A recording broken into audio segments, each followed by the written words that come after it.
காவலர்கள் தேர்வில் குளறுபடிகள் நடந்திருப்பதாக கூறும் எதிர்க்கட்சியினர் அதனை நிரூபிக்க முடியுமா என புதுச்சேரி முதலமைச்சர் ரெங்கசாமி கேள்வி எழுப்பியுள்ளார்.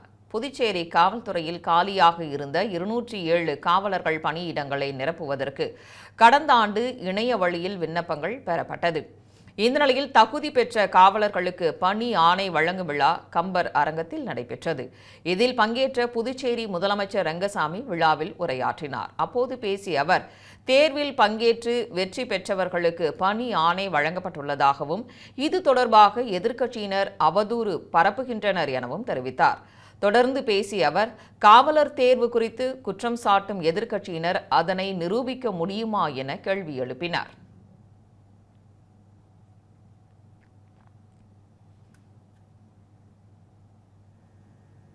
எந்த தேர்விலாவது குளறுபடி நடந்திருக்கின்றார் அப்படி இந்த அரசு பொறுப்பேற்ற பிறகு இந்த அரசு கொடுத்திருக்கின்ற பணிகளில் ஏதாவது ஒரு துறையிலாவது குறையை கண்டுபிடிக்க முடியுமா? கண்டுபிடித்து இருக்கின்றார்களா? சொல்லியிருக்காங்க, ஆனா யாராவது நிரூபித்திருக்கின்றார்களா?